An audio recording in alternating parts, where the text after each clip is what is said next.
Fala rapaziada, beleza? Joia chique nos últimos. Rapaz, hoje eu quero trocar uma ideia com vocês sobre o caminhão Chevrolet. O que aconteceu com o caminhão Chevrolet? Quem é que comprou a Chevrolet? O que aconteceu? Por que a Chevrolet, hoje a gente não vê mais caminhões Chevrolet andando na estrada? E tinha muito, anos 70, 80 aí, não podemos dizer que dominava, claro que não, né? Que anos 80 foi caindo, mas rodava muito. Tinha o pessoal que cortava a estrada aí, cortava o Brasil inteiro dentro de um Cheva daquele. Beleza? Bora pra vinheta?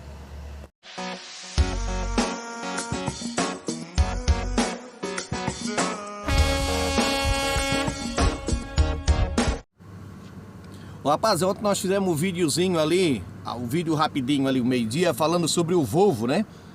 Aí, só que o vídeo é muito curto, nós ainda passamos, eu no primeiro vídeo eu falei pra vocês que eu tava com um plano de fazer uns vídeos de no máximo 5 minutinhos e na verdade nós estamos fazendo vídeo de 10. Então, para explanar muito, para falar sobre a Volvo, sobre o cinto de segurança, que foi a Volvo que inventou e não patenteou, ela deu de graça a ideia, vamos supor, para outras montadoras. A história vem mais lá de trás, lá de longe, porque na verdade o dono, o fundador mesmo, o idealizador da Volvo, ele perdeu a esposa num acidente. Então, quando ele criou essa marca, esse carro, essa linha, né? Ele quis fazer algo muito seguro para que não acontecesse com outras pessoas, assim como aconteceu com ele. Ele não visava no momento ali lucro, pelo menos essa é o que se ouve falar desde sempre, né? Ele não visava o lucro, a empresa crescer, subir. Na verdade, ele queria algo que fosse seguro para as pessoas.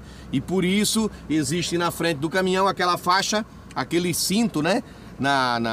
No símbolo da Volvo, entendeu? Então dá pra gente ver, eu já tô falando aqui já 1 minuto e meio, é muita coisa para se falar sobre uma marca, mas eu gostaria só de dar mais uma mastigadinha um pouco no assunto. É que em 1980, quando fizeram o primeiro Volvo 260, que ele era o câmbio ZF, 8 marchas, mais reduzida, que dá 16 marchas, praticamente é uma caixa menor, mas é o estilo desse do Iveco hoje aqui. É a mesma tipo que foi usada, ela vai aumentando, né? É maior, como é que se diz assim, ó, para comportar a potência do caminhão, mas é a mesma do EDC, dos últimos bicudos ali, né? Aí quando saiu já falando em bicudo, quando saiu o NH, já veio com câmbio diferente, né? Os primeiros FH, eles são importados, né? O primeiro FH brasileiro foi em 1998, sendo que existe FH em 1994, eles são importados. Eles têm uma mecânica um pouquinho diferente, tá? Quem diga que é a mesma, mas ela é um pouquinho diferente. Ele costumava dar problema nos sensores, painéis. Se tu pegar um FH desse da época de 94 ou 95, é comum tu embarcar dentro dele e ele ter vários relógios adaptados separados, tipo o ponteiro de temperatura ser relógiozinho normal, separado, aquele do copinho, pressão do óleo, tudo separado, e o painel dele tá isolado. É comum acontecer isso num FH desse dos primeiros, o importado. Era uma manutenção mais cara e tal.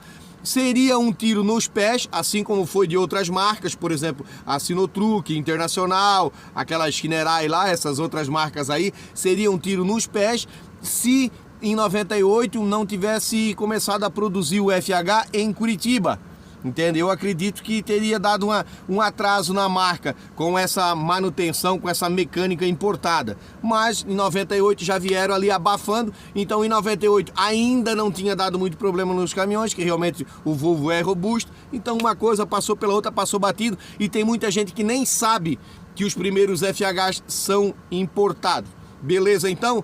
E aí eu fico imaginando um caminhão 260 cavalos com um câmbio daquele e com um cubo redutor. Para vocês terem uma ideia, hoje o caminhão 540 ou além mais ainda, ele é canelinha, não exige aquele cubo redutor, tá entendendo? Quem é que dava conta de quebrar um Volvinho daquele? Já pensou? Na verdade, eu nunca vi quebrar nenhum, ele quebra com desgastes. Eu, inclusive, na Teresona, que é um cubo semelhante, é diferente. O cubo do Mercedes e o cubo do Volvo, aí é cubo redutor, mas é bem diferente. O do Mercedes é mais barato, principalmente do chassi vermelho. Para quem não sabe, o chassi vermelho, ele tem um cubo diferente tu olha por fora, o cubo ali aparentemente igual e tal, muda a tampinha, o negócio de vazar o óleo e tal, não é mais com aquela porcona grande no meio do cubo, né? E sim embaixo ali.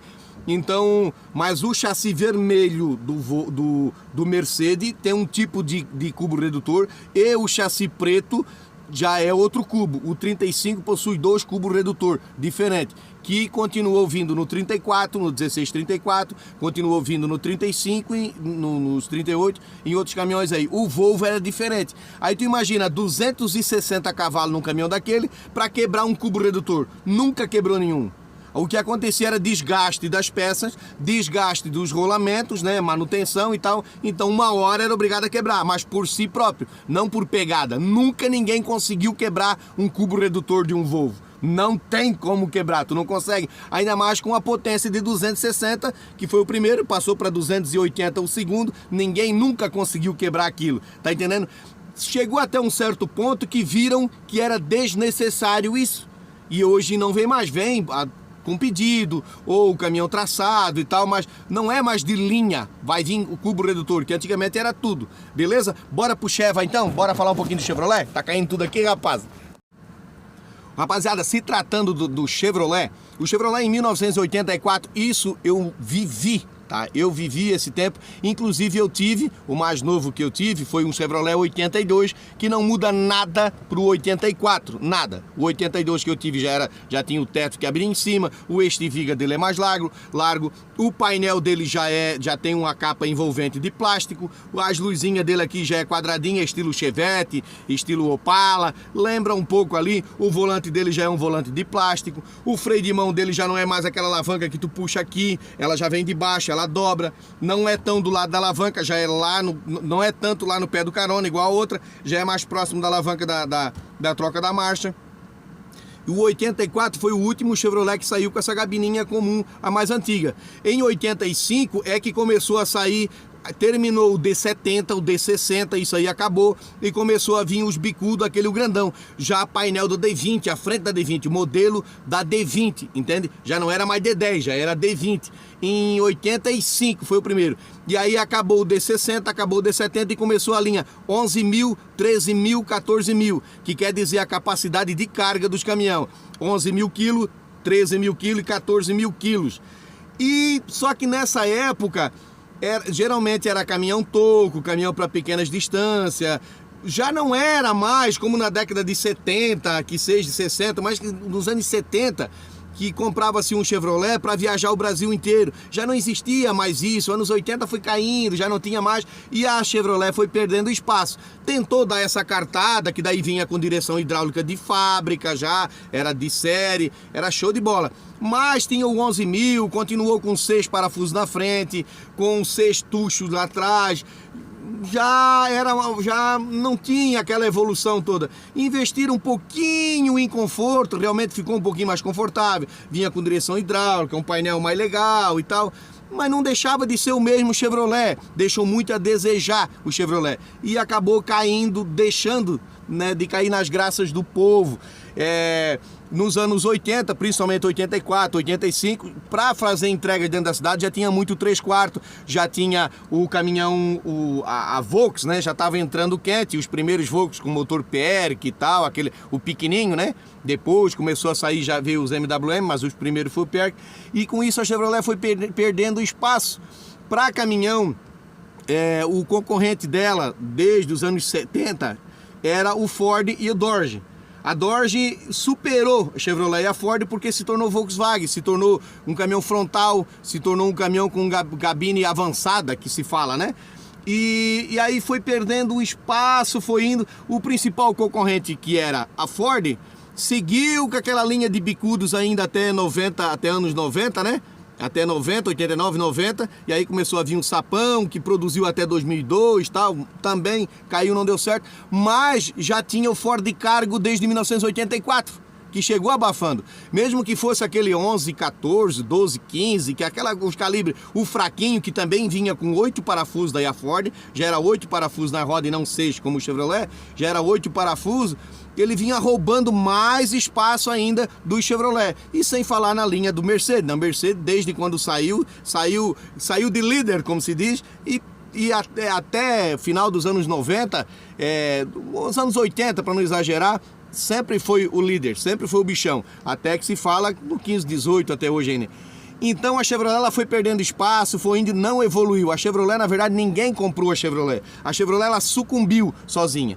Então, numa última cartada para ver se conseguia entrar no mercado, ela importou o GMC, que é General Motors, é Chevrolet, a mesma coisa. E aí deu uma cartada, pô, agora vai, porque não sei o quê, porque agora é GMC. Cara, na verdade, eu acredito que eles pioraram e muito a situação. Porque a mecânica Chevrolet que eles tinham, principalmente no motor PER, que já era uma mecânica conhecida, fácil de manutenção, aquele câmbiozinho Clark era fácil de manutenção, aí importaram uma mecânica com motor Caterpillar, uma cabine de fibra, uma coisa que não virou, não deram assistência, não tinha manutenção, não vendeu o suficiente para que eles pudessem investir em manutenção. Tá entendendo? Então ela foi sucumbindo, foi caindo. A última cartada foi um tiro nos pés. Trazer de fora para o Brasil os caminhões GMC. Não que seja um caminhão ruim. Era um caminhão de pouco conforto, um caminhão que tinha os calibres menor dele, tu não cabia dentro para dormir. A Chevrolet não evoluiu em cabine, pelo menos para tu poder dormir dentro, para poder viajar. Eles seguiram aquela linha de caminhão pequeno, de caminhão para curtas distâncias, de caminhão para fazer entrega, para fazer coleta, e com isso foi perdendo espaço a cada dia mais. O caminhão quebrava, não tinha manutenção. Hoje tu vê muito por aí GMC rodando com motor 352, motor 366, motor do Mercedes dentro. Troca o câmbio, troca o motor, mas é um investimento alto para tu tá com uma coisa que não tem conforto. E aí não é só o motor e o câmbio, é uma válvula, é isso, é aquilo outro e tal. Então foi se acabando, né? A partir do momento que deu problema no motor, o cara não tinha condições de fazer aquele motor, já foi indo para ferro velho, foi indo para desmanche, e hoje a gente vê muito poucos GMC rodando. As prefeituras, né, que já vinham desse contexto de rodar perto, que não viaja, serviço pesado, prefeituras compraram muito o GMC. Então a própria Chevrolet Caminhões, a própria GMC, ela sucumbiu, ela literalmente acabou. Terminou, zerou, ninguém comprou a Chevrolet, ela se acabou sozinha, entendeu? Sucumbiu, não evoluiu. Isso é a pessoa não evoluir, ficar parada no tempo, tá entendendo? Tentou, mas não conseguiu. Mudar aquela cabine pequenininha, todo seco lá do Chevrolet, que não existe amortecedor nele, para aquela cabine, vamos supor, para quem entende da D20, não foi uma evolução muito grande, não caiu nas graças do povo. Aí tocaram de 84 até 90, não deu certo, mudaram. Aí veio o GMC para derrubar de vez, para acabar com o resto de vez, porque trouxeram, sei lá, o povo não estava acostumado com aquilo, estragaram. Os que eram fãs do Chevrolet ainda compravam porque gostavam, porque era para o serviço, e de repente ele teve que se adaptar a algo que não deu certo, que era o GMC. Então até os próprios que eram fãs do Chevrolet, que gostavam do Chevrolet, deixaram de comprar Chevrolet porque já não era mais o Chevrolet, já era um GMC. Não deu certo no Brasil. Valeu, rapaziada, olha aí o tamanho do vídeo, não dá pra gente explanar muito. Rapaziada, fiquem todos com Deus, com a paz do nosso Senhor Jesus Cristo. E pra tarde agora eu tenho uma tarefa, vou tentar montar esse graneleiro sozinho e vou filmar pra vocês. Já coloquei do lado da carreta de um colega aqui pra ser meio estratégico. Vou tentar montar sozinho o graneleiro, vou filmar e mostrar pra vocês amanhã. Valeu? Fiquem todos com Deus, com a paz do nosso Senhor Jesus Cristo e fui! Tudo de bom!